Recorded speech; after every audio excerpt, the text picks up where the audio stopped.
मुझे उस दिन शंभू जी ने कहा कि जैसे अगर गूगल पे कोई आपका नाम लिखे ना, तो कह रहे जो सबसे ज्यादा सर्च्ड बात गूगल पर आती है ना, पहली बात जो आती है आपके साथ में, वो आती है हिता अम्बरीश जी वाइफ। तो मैंने कहा कि फिर इसका जवाब गूगल क्या देता है? तो बोले पता नहीं। तो मैंने कहा आप डाल दो कि हिता अम्बरीश जी खुद ही वाइफ है।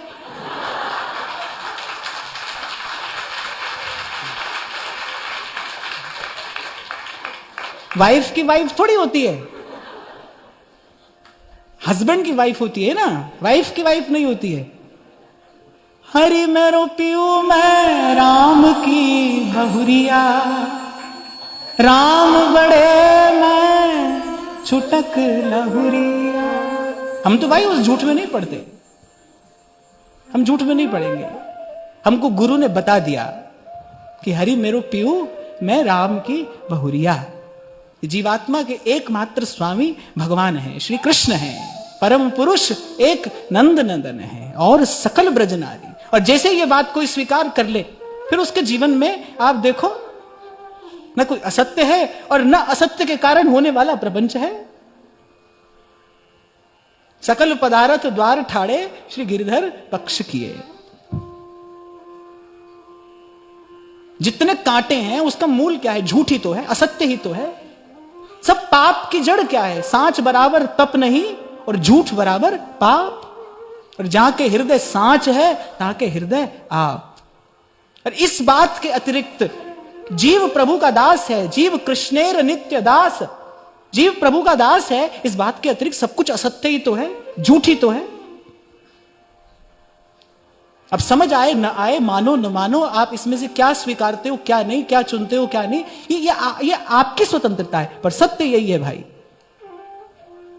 चाहे कोई स्त्री हो पुरुष हो। मैंने तो कई बार आपसे कहा, स्त्री होकर संसार देखोगे तो पुरुष की ओर आकर्षण होगा, पुरुष होकर देखोगे तो स्त्री की ओर आकर्षण होगा, क्योंकि स्त्री और पुरुष दोनों ही अपूर्ण हैं।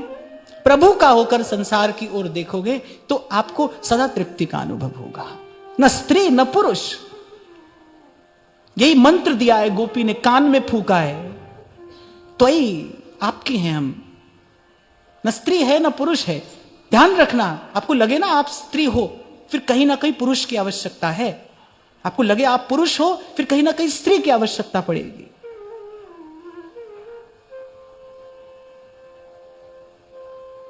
खाली कपड़े का लंगोट कस लेने से कोई ब्रह्मचारी थोड़ी हो जाता है। कैसे हो जाएगा? कैसे हो जाएगा? स्वांग तो भाई थोड़ा सा रुपया खर्च करके रचा जा सकता है।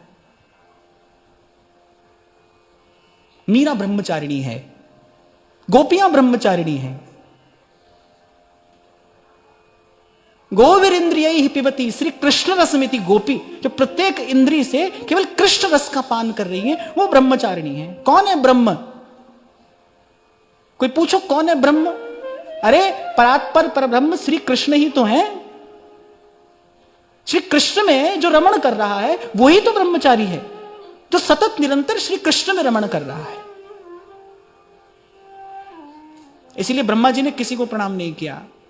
ब्रह्मा जी ने अपना मस्तक झुकाया ब्रज की गोपियों के सन्मुख। बोले ये वस्तुतः ब्रह्मचारिणी है। सबसे पहले तो इनको पता है ब्रह्म कौन है। आधे से ज्यादा तो बिना ब्रह्म को जाने ही ब्रह्मचारी हो जाते हैं, बिना ही ब्रह्म को जाने ब्रह्मचारी हो गए। पहले जानो तो ब्रह्म है कौन। जानने पर ही तो उसमें रमण होगा।